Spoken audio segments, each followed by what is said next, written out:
Today is Thursday, May 12th. We're talking about a heat wave breaking records across the U.S. and where it's headed next, and a dark chapter of American history brought to light. We'll explain what a new federal report found about government-run Native American boarding schools. Plus, crypto history has been made this week, and not in a good way. Airbnb's biggest changes in a decade, and how one star athlete is going out on her own. Welcome to The Newsworthy. All the day's news in around 10 minutes. Fast, fair, fun, and on the go. I'm Erica Mandy. Thanks so much for being here. You ready? Let's do this.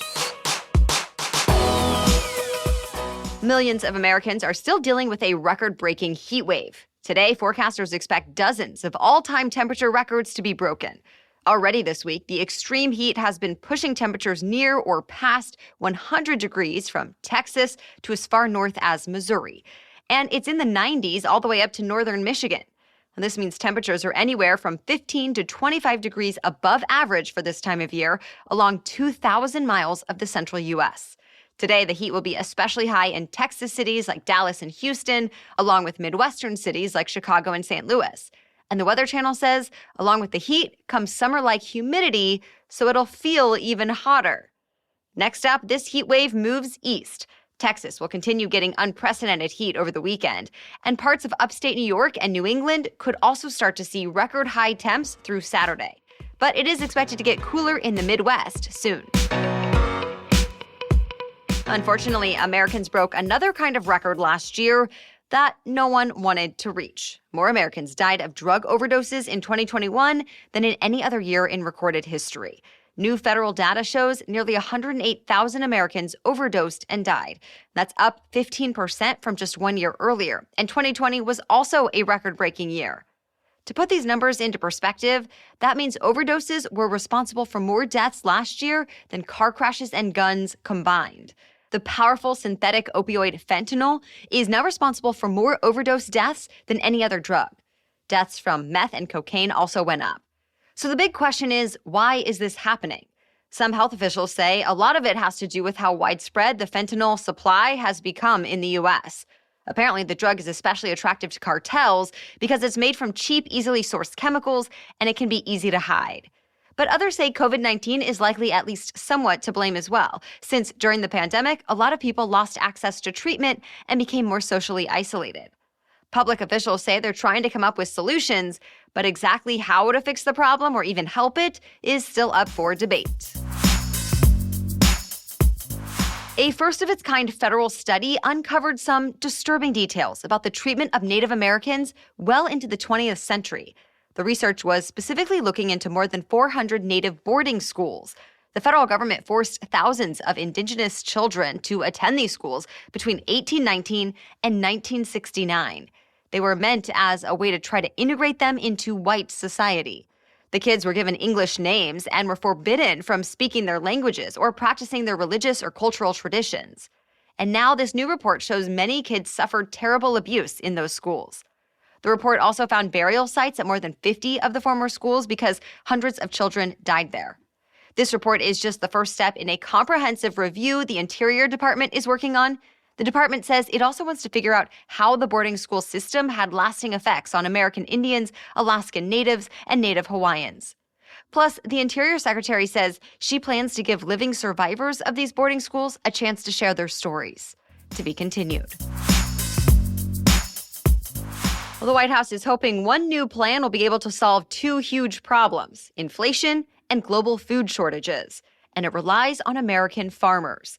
President Biden laid out a plan yesterday at a family farm in Illinois, saying basically farmers need to start planting more. And to help, he said his administration will double funding for U.S. fertilizer production to $500 million. And it will make more countries eligible for double cropping insurance.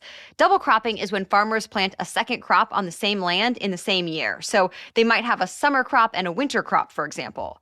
That's not done very often since it comes with real risks. Like if weather conditions aren't good, it throws off the timing of everything. But Biden says the risks need to be taken.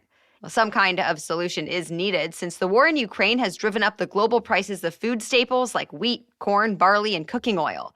Together, Russia and Ukraine supply more than a quarter of the world's wheat exports and about a fifth of barley exports. That's left food scarce in some parts of the world, and food prices higher elsewhere, like here in the US. It's not just food. Almost everything is costing more these days. But prices don't seem to be rising quite as fast as they have been. The federal government released the latest Consumer Price Index, or CPI, which is a key measure of inflation, since it measures what people pay for both goods and services. Well, the April CPI was up 8.3% from the same time last year. But the month before that, the CPI was up a bit more, 8.5%. So in other words, prices are still going up, just not as much as they have been. This was actually the first time in 8 months that the inflation rate dropped at all. Broadly, though, your bank account likely won't notice the difference.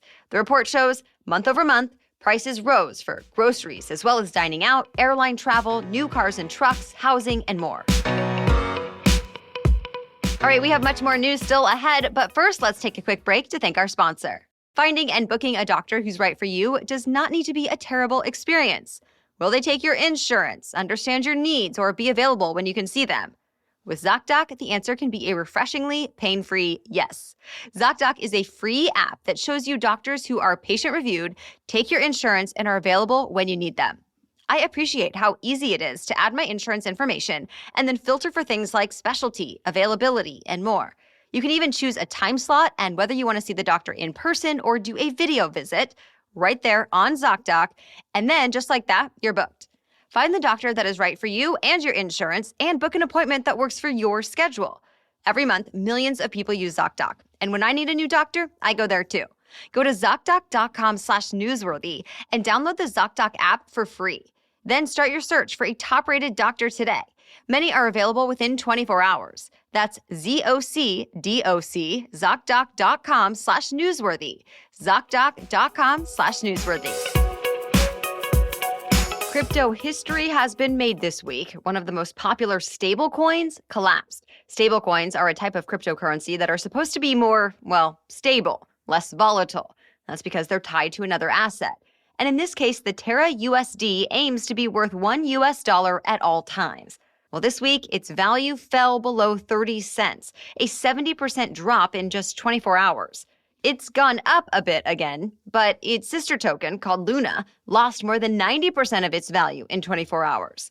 So much money has been lost that Reddit discussions about this were including suicide prevention hotlines. So far, other stablecoins are staying fairly steady, but investors are watching closely.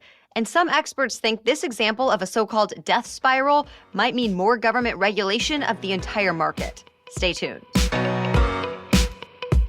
For the first time in a decade, customer satisfaction with airlines went down. And that's according to a J.D. Power survey out this week. Customers are citing packed planes and rising ticket prices for the reasons they're not happy.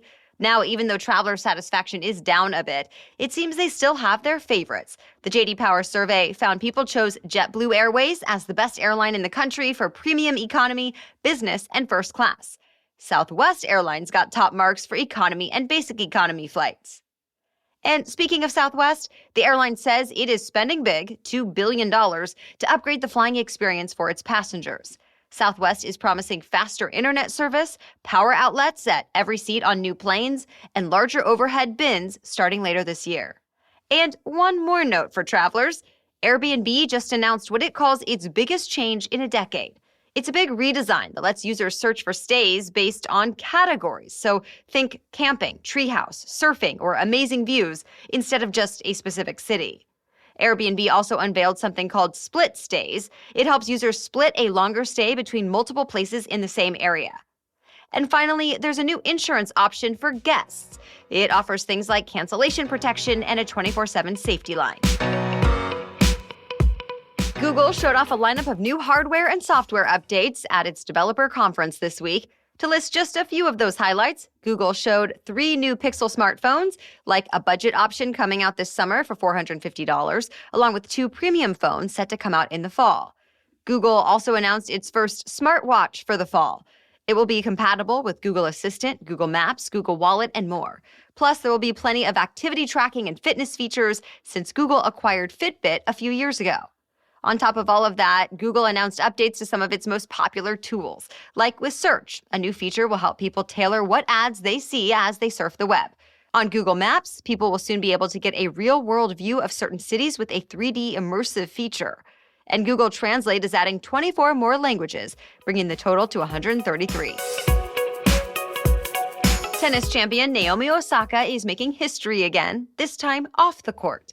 As Osaka told Sportico, she decided to leave her old agency to start her own, with the help of her longtime agent, who's also leaving that agency. Sportico reports that makes Osaka the first female athlete to take full control of her business endeavors and try to build an agency. Her new company is called Evolve. Osaka is already the highest paid female athlete in the world, and last year about half of her money came from corporate sponsors. That's it for the main news today, so now it's time for Thing to Know Thursday. But first, this podcast is sponsored by Indeed. There are usually 2 or more sides to every story, but if you want to hire great talent for your business faster, there's one way we recommend you do it. You need Indeed. Indeed is the hiring platform where you can attract, interview, and hire all in one place. Instead of spending hours on multiple job sites searching for candidates with the right skills, Indeed is a powerful hiring partner that can help you do it all. You can find great talent faster through time-saving tools like Indeed Instant Match, assessments, and virtual interviews. I appreciate that Indeed puts a guarantee in place. It is the only job site where you only pay for applications that meet your must-have requirements. Start hiring now with a $75 sponsored job credit to upgrade your job post at Indeed.com/newsworthy. Offer good for a limited time. Claim your $75 credit now at Indeed.com/newsworthy. Indeed.com/newsworthy. Terms and conditions apply. Pay per qualified applicant, not available for all users. Need to hire? You need Indeed. Okay, now back to Thing to Know Thursday. Today, it's about one of the 7 wonders of the natural world. Scientists say the Great Barrier Reef suffered its 6th mass bleaching event on record, its 4th just since 2016. This time around, more than 90% of Great Barrier Reef coral they surveyed this year was bleached. To understand this a little better, let's explain what's going on a microscopic level. Coral is made up of tiny animals that are fed by algae that live inside the reefs. And the algae is what makes coral reefs some of the most vibrant marine ecosystems on Earth. But the problem is, when the ocean temperature rises, that algae produces toxins. And then the coral turns white as it effectively spits out the poisonous algae.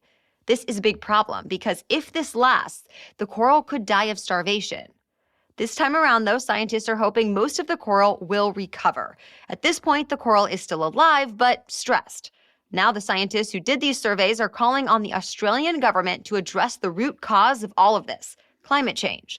And this is a top talking point among Australian politicians right now, since elections are coming up there in less than 2 weeks. All right, thank you so much for listening today. We'll be back with much more news to know tomorrow. Until then, have a great day.